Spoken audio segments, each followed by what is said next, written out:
to Tortall Sisters, a book club podcast about all of the works by Tamora Pierce. I'm Risa.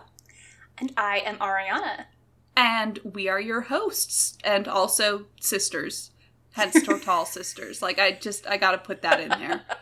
We are sisters who loved all of these books growing up, and still do, I guess. Yeah, I mean, really. If we didn't love them anymore, we wouldn't be doing this podcast. Yeah, that would be a silly thing to do. So yeah, this podcast is rated T for teen for strong language and mature themes. So, sister. Yes. Let's talk. Yeah, let's stop with the soliloquizing in the beginning. Let's get into what is this podcast? What is this podcast? We're hoping this podcast will be a book club, basically, where our listeners read along with us, and every episode is going to be a different book in the extended Tamora Pierce universes. So we're going to be reading Tortall as well as Emmeline, so the Circle of Magic books. Mm-hmm. We would like to do it one book an episode, and this will be released monthly, so that gives everyone a month to read a book, and then we can all get together and chat about it. I mean, Ariana and I will chat about it, and if you're on our Discord for Curlmeister Sisters, our other podcast, then there's an entire channel dedicated to this podcast where you guys can go and discuss the book that we're reading at the time. In spoiler warnings, because we don't want to spoiler anyone. Yeah.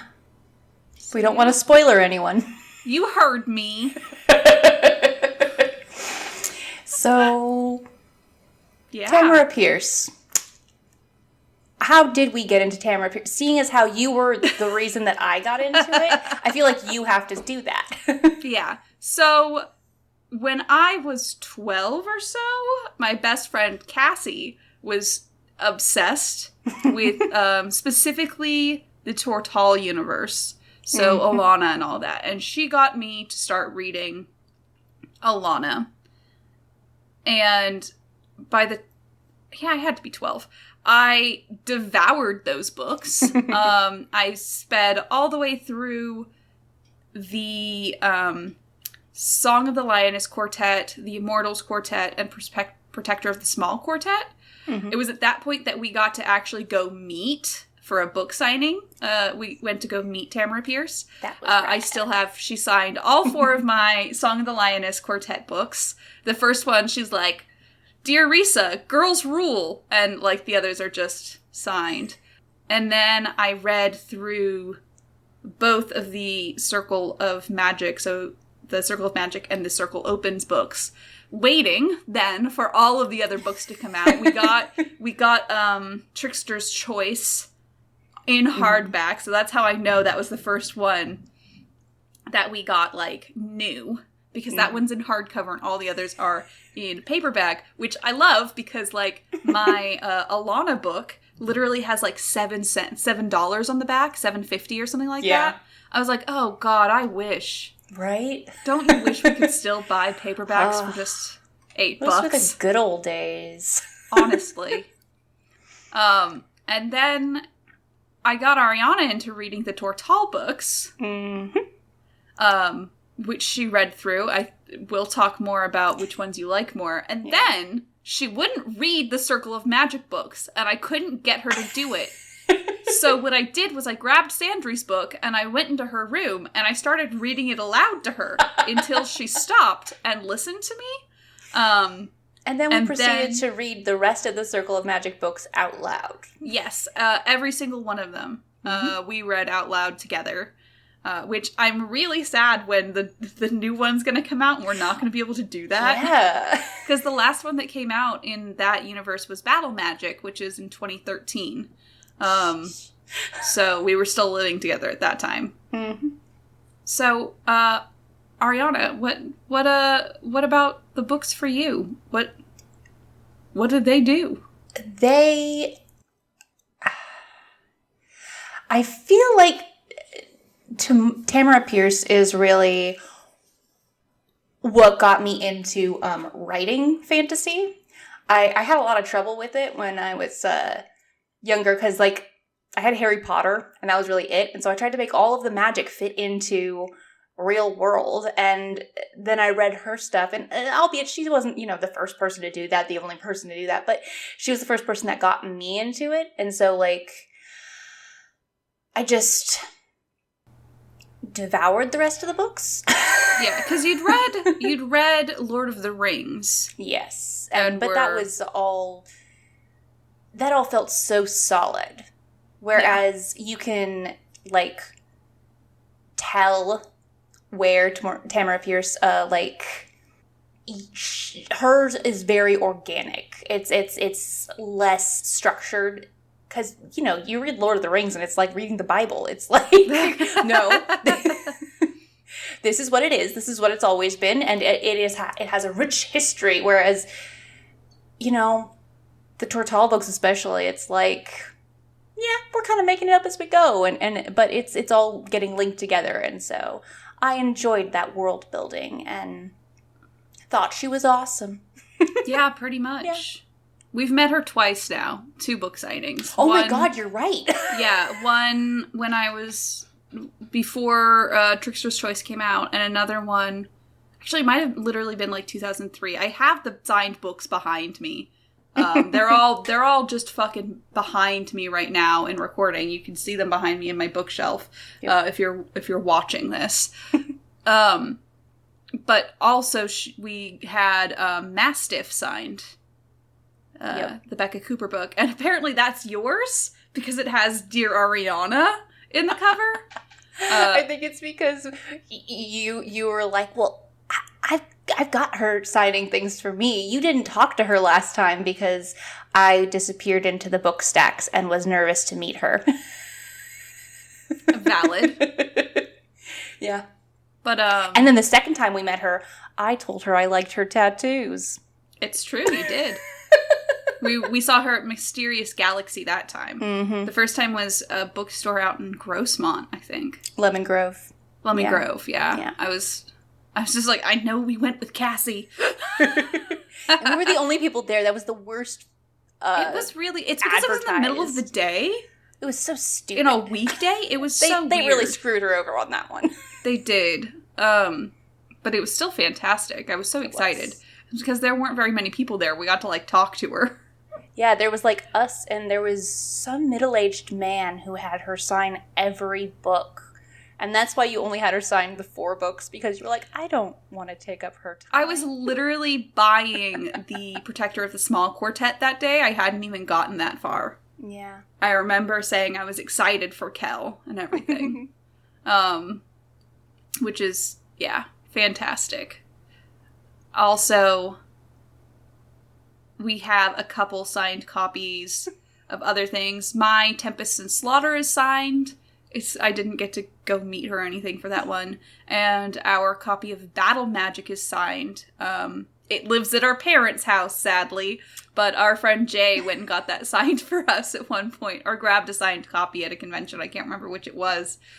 It was that or Melting Stones. I can't remember. I think it was Battle Magic. I think it was Battle Magic. I feel like Melting Stones was too early. We ordered on Amazon or some shit like that. Yeah, so. Probably. It happens. But, yeah.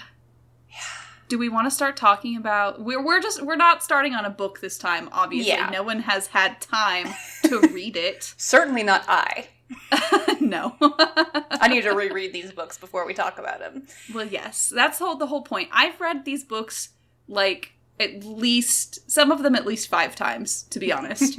The Immortals Quartet and the Protector of the Small Quartet, I've reread probably about 5 or 6 times. I reread the Immortals a couple of times. Yeah. And I reread some of the Circle of Magic books a couple of times. Yeah. Definitely the Circle of Magic books I've read the fewest times, like 3 times now for all of them. Yeah.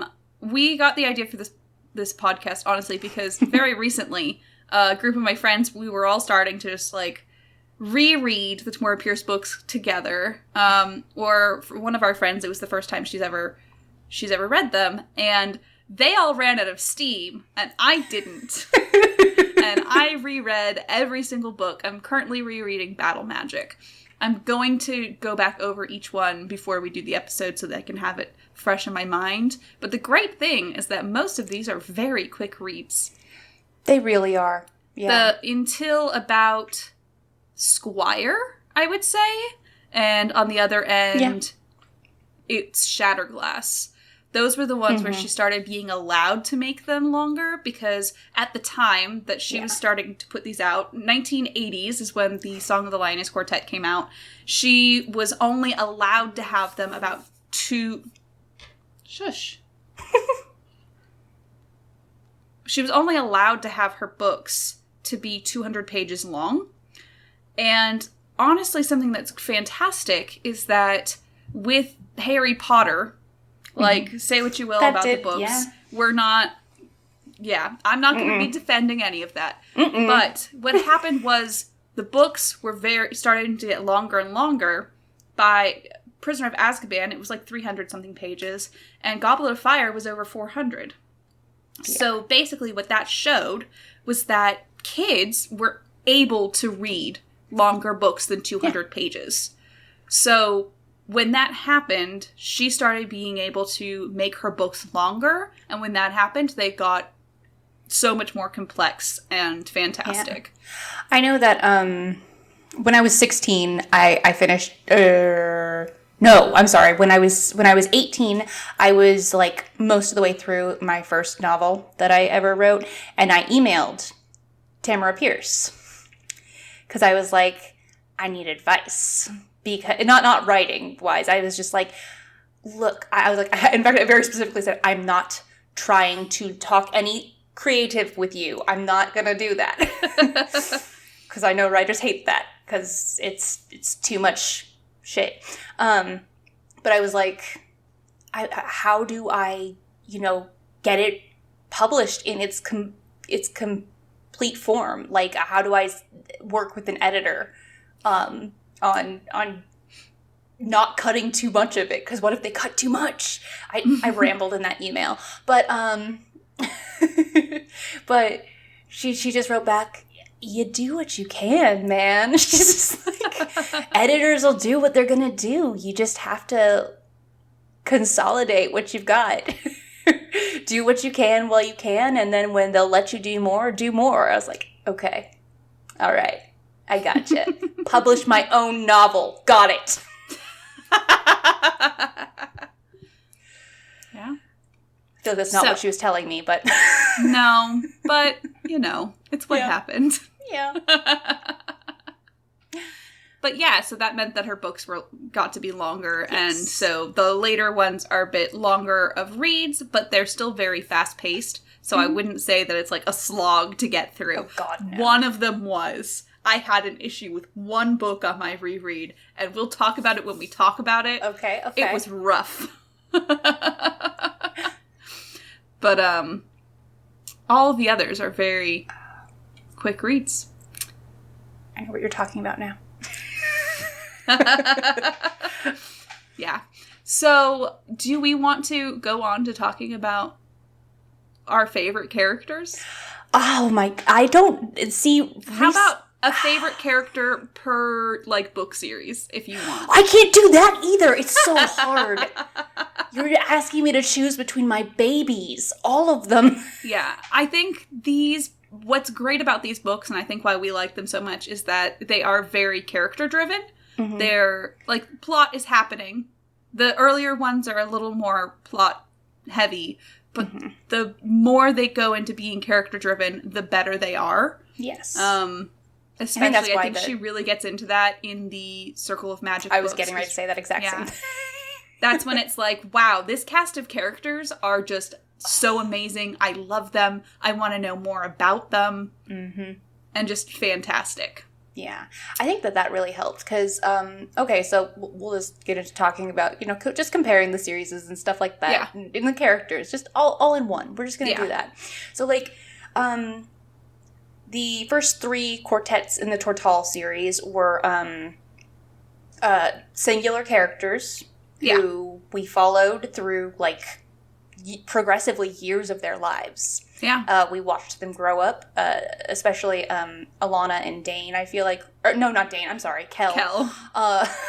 Yeah, the Immortals books only takes place over, like, 3 years, I think. Yeah, something like that. But yeah, so you watched, like, especially Kel and Alana grow into adults. And it's just like, oh my gosh, remember when they were this little baby? And pretty much. So and then you've got the Circle of Magic books. And those work because, like you said, it is this great cast of characters. Because it is just this warm hearth in the first Circle books. Yeah. They're just...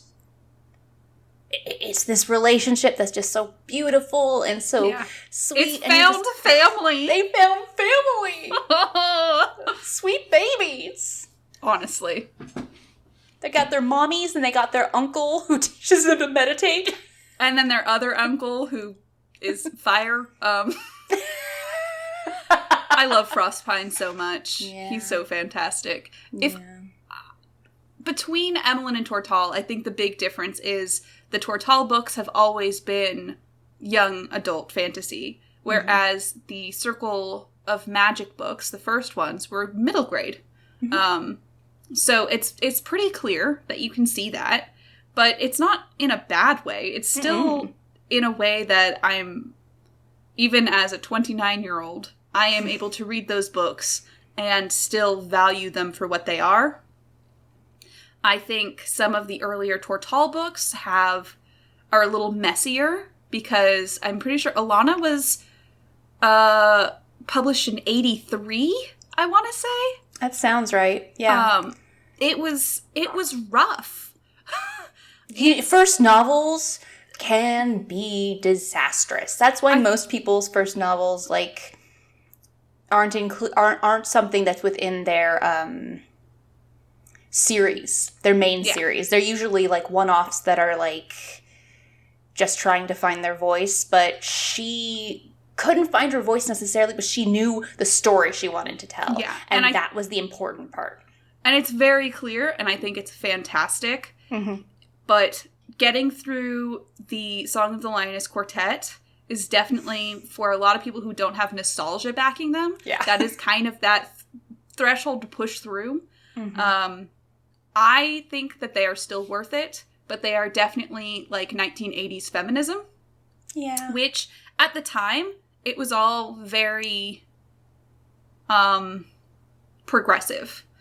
Though now, almost 40 years later, like, we're able to tell that some of this is a little, problematic. Yeah, it's a little problematic, Yeah. But I think that she really grew by the time she got to Protector of the Small and the Circle of Magic books. Absolutely. And I think it's very clear when we get to Emmeline. And in Emmeline, it's not just white people.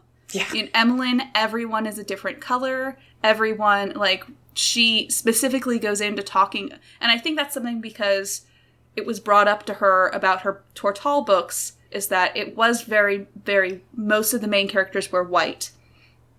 And I think that was probably brought up to her. Because when you get into Emmeline, that's not the case. And it's just not questioned. And it's beautiful. And no one is ever being like there's all of this diversity, but it's not a problem. No, I like to, I feel like what happened because by the time she was writing those books, she had gained more popularity and she'd traveled and she'd met her fans and she saw her fans weren't just little white people. Yeah. And she went, oh no, I need to represent them. Because Alana, her first character, was her. She was her self-insert. So that's the only thing she saw. She didn't, she wanted to see herself on the pages, which is valid. Valid, absolutely. And then she realized, I have a responsibility. Yeah. I don't only need to show me. I want to show everybody. Yeah. And I think she started even doing that in the Immortals books. Yes, I was going to say. That's important as well, specifically with Numair as one of the lead characters, as someone who is described as having dark brown skin. Mm-hmm. Though other times it's very wishy-washy on how people are described, but I feel like you can see where editors stepped in. Yeah. That too. Yeah. What's nice, though, something that's interesting, is that Tamora has come out saying about certain things that, in retrospect, she wants to make them canon because of how people are reading them. Mm-hmm. So people have asked her about Alana's gender identity, and she says that if she had known the words for it before, she would have, Alana is gender fluid. Yep. And I think that's very, as an adult who is gender fluid, going back through these books, I'm like, oh, I should have known. I read all of these books, and I just related so hard. And I'm like, This shouldn't have been as late of a thing as it was. And she's also gone back and said that Kel ends up coming to terms and realizing that while she had fun with any romantic or sexual relationship she had when she was younger, it's not something that she's actually into. So she is aromantic and asexual. Mm-hmm. And I think that is so fantastic to have this character where the text supports that. Mm-hmm. It's not just a JKR thing being like, yes, and then they just shit themselves, No, they would magic the shit out of their asses. Yeah, no, and absolutely. I was glad when she confirmed that, because that was what I thought. I was like, Kel is absolutely ace. Yeah. And I love her to pieces. She's of the Tortall heroines, she's my favorite. Yeah. I think, because I think for both of us, she is of the Tortall heroines is the best. I love Dane, but she is not very smart, and it can be very frustrating. Yeah. And Alana, I relate to more than Kel, but that's not a good thing. Same with, I would say, Becca is a hard one because, all cops are bastards, but honestly, that one, okay, I'm gonna say it, Becca is kind of a blank slate. She really is. She's just a reflection of the world around her, because the entire point for Tamora Pierce was to do more world building. She was like, I want to get into detail. She got she created a much more intricate government and law system and underground networks, and just, that's some of my favorite writing, if not necessarily my favorite stories. Yeah, I think they are. We'll talk about them when we get to them. I do have a soft spot for Rosto. Yes. Yes, you do. Yet again. Yeah. That's your type. Yep. Which is why George or Jonathan. I was always Team George. Yeah. I hated them both, honestly. Jonathan's kind of a douche. Yeah, and then he continues to be a douche as the king. He continues to be a douche. Continually. But at least one that listens. Yeah. I definitely like Kel best out of all of them. Allie is another one where, I like her, but she has a little too much of Tamora Pierce in her again, I think. Which is fair, because she is, Alana's daughter. So it's another piece of... Yeah. But, yeah. So that's... Yeah. Okay. That's where we are on that. How about Emmeline, though, Ariana? Because for me, it's a very easy... if we're talking about out of the, four, right? Mm-hmm. The four main characters. Yeah. I would have to go with Triss. I love Briar so much. He is my baby. I would love him to be my son. I just want to care for him. But Triss, I have always related to Triss. I am always very strongly related to Triss. But then that can also make me kind of angry at her sometimes. Oh, yeah, definitely. Because she's, we're both very hot-headed and hard-headed. And it's like, So, and that's why that's why it's hard for me to pick between the four. Yeah. Because I love Daja because she is fantastic. Hard and she's soft. She doesn't change who she is. Yeah. She doesn't make herself more one way or the other because that's what somebody wants of her. She's like, this is just who I am. And I think what's fantastic about it is that it does really go through to her being metal in the way that she may change her shape, but she's still iron. She doesn't change. And I think that's fantastic. She can be molded and she can find ways to better herself, but she doesn't change what she's made of. And Sandry is the reason I got into spinning as a child. For my 13th birthday, I asked for a spinning wheel. Yep. And then I used said spinning wheel for several years before I became quite allergic to both wool and alpaca. And I had to stop spinning. Yeah. That was sad. Good times, yeah. But Sandry, I do love that because she is the Meg, in Little Women. She is, she has her wants and her ideas, but she is very grounded and responsible. Yeah. I think Magic Steps really shows that. Oh my gosh, I love that. However, I do think that she got the short end of the stick in the Circle of Magic and Circle Opens quartets because she got the first book on each one, and they become about her, but mostly about other people. Yeah. And I think Will of the Empress made up for it. Yes, abso-fucking-lutely. That's a great book. But of course, of all of the Emmeline characters, Rosethorn is the best. Yeah, Rosethorn's pretty awesome. I love Rosethorn. And Lark. I love Lark. I love Evie.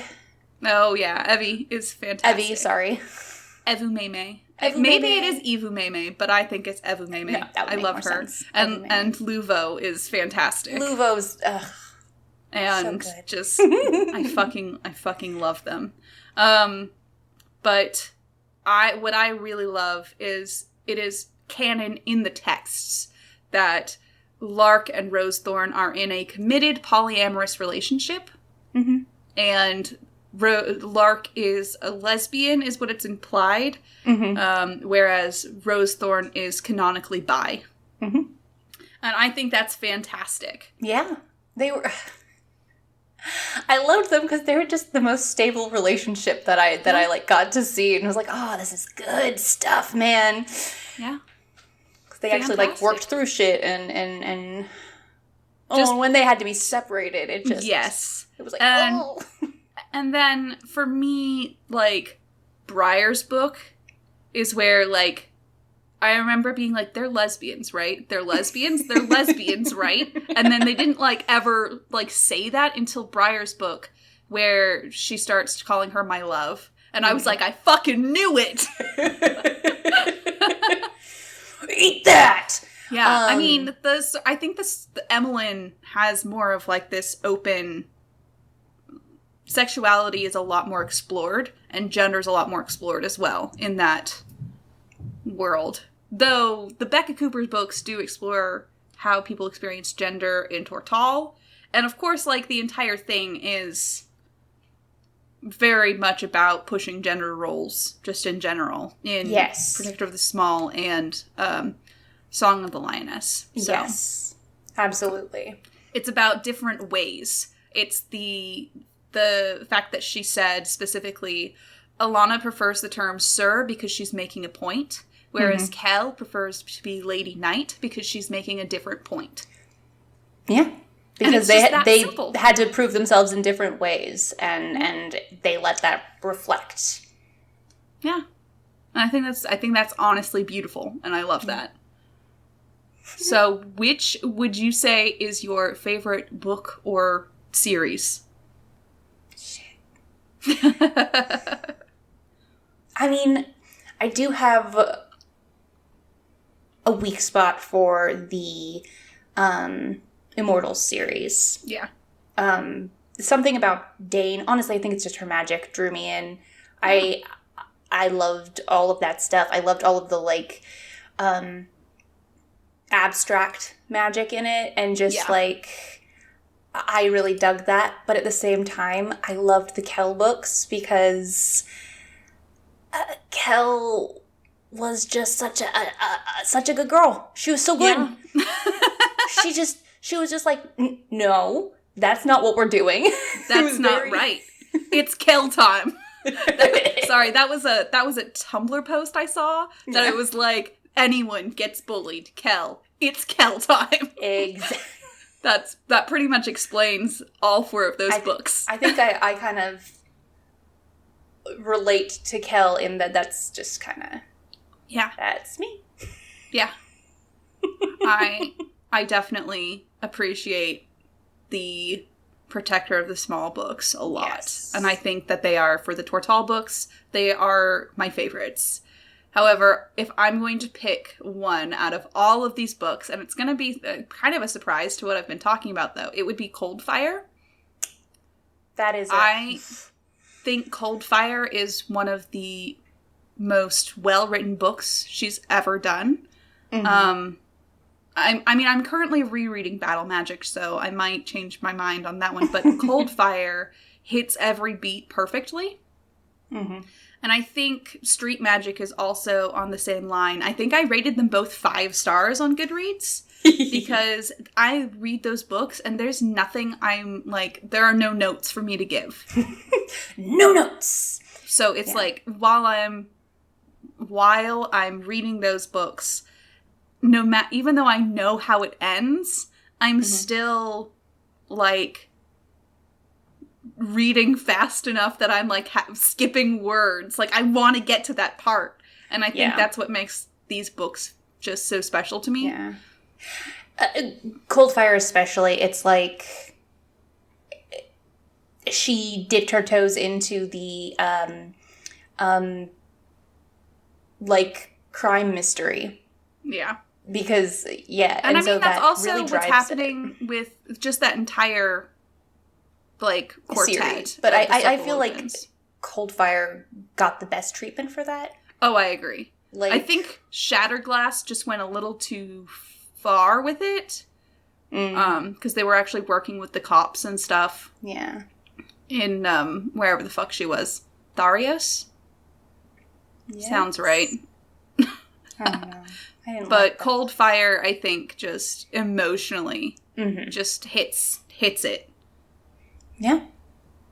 Just nails it. Yeah. That being said, anything with Briar being Briar, I'll always love. Yeah, pretty much. I think Will of the Empress is another... Like, I don't want to get into any of these books, obviously, because people listening to this might not have ever read any of them, which, like... Good. I'm so excited for you to read this for the first time then. Like, this is just something fantastic that we want to share with you guys.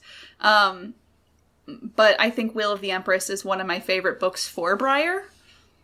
Because him as an adult he's still just a fantastic kid. He is. And I love him. He's grown up but still very much Briar. Yeah. And he finds his sisters and he's like, oh, okay. No, I gotta go back to, like, protecting them. Yeah. Gotta go back to, like, us working together. Exactly. I want a book of just him and Triss. Just being brother and sister. Yeah. Just doing whatever. I don't care what they're doing. I don't care what they're doing. They're great and they need to do it together. Yes. Honestly. They're fantastic. I love them. So, the question here, sister... is ambient magic, wild magic, or academic magic? Which would you prefer to have? now I'm going to explain to people. Ambient magic is magic that is specifically in the Emmeline books, so the Circle of Magic books. It is magic that is drawn through your surroundings and that the person can just manipulate. So it is not from themselves, right? Mm-hmm. Academic magic is magic that you use spells and you're actually pulling the power from yourself instead of the world around you. And then wild magic is being able to communicate with animals. I like wild magic, man. I figured that's what you were gonna say. That's. I mean, I do love ambient magic, though. Do not mistake me. And that's as far as writing goes, my favorite kind of magic. Yeah, because it is so nuanced, and I love it. But at the same time, I would prefer to have wild magic, man. I think the answer is pretty clear that I would prefer ambient magic. Yeah. Yeah. It's good and shit. I would definitely... Yeah, and wild magic can take other forms. It's not just animal communication with animals. It's also like shape-shifting into animals, but wild magic almost always has something to do with animals. Animals, nature, I think, right? Yeah. Yeah. The only people we see generally are people who are like horse-hearted. So people who can like talk to horses or at least like have a special understanding with horses. You see most of that. But ambient magic, I've always been obsessed with. Like, I think if I was to have ambient magic, I feel like I would be a weather witch. Yeah. I could see that. I think that. When I was younger, I was like, I'm a Stitch witch. But honestly, as I'm growing older, I feel like be it ambient or be it academic, I'd be a kitchen witch. Really? You don't think you'd have green magic? Maybe. Yeah. Maybe. Probably. Yeah. If I had wild magic, it would literally just be for cats. I would just be able to talk to cats. Just cats. I don't need to talk to you. Go away. I'm talking to a cat here. I'm speaking to this cat. Those are my people. But academic magic, the only reason academic magic really... Academic magic is, to me, the big draw to that is healing. Mm-hmm. So you can perform healing magic through academic magic, but you can also through ambient magic for water, I think. Water mages can perform healing. At least we see that in Briar's book. They talk about how you can heal, like, what your ambient magic is, and so for a green mage, they can heal plants in that way.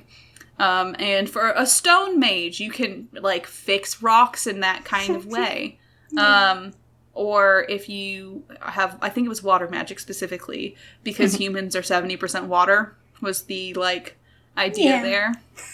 So, makes sense. I love it. Mm-hmm. So, yeah. Magic is good. Magic is good. So the first book in the entire series is going to be Alana. Mm-hmm. And you guys have a month to read it. Wait, what's the first book is called Alana? Yeah. Is it? Yeah. I thought they all had something to do with lioness something. Oh, she's going to get the book, guys. She's getting the book. Oh, here she goes. She's bringing me the book. Alana, the First Adventure. Ah, that's right. Okay. Oh, God, that cover. Oh, it's so cute. Look at that. With the oh, it smells so good, too. Yeah. With the water damage down here. Yeah. And Risa, Girls Rule. 2003. Yep, 2003. Yeah, it had to have been. It was right after the Cedar Fires, I remember. Because we weren't sure if we were going to be able to go out there. That's right. And that's why most people didn't show up, too. That's why it was. Because their houses got burned down. Yeah. Yeah. Southern California, y'all. Hooray! Hooray! So, yeah, this podcast should be going up on the 15th of every month, is what we're hoping for. So you guys have until next month to read Alana, the First Adventure, so we can talk about it.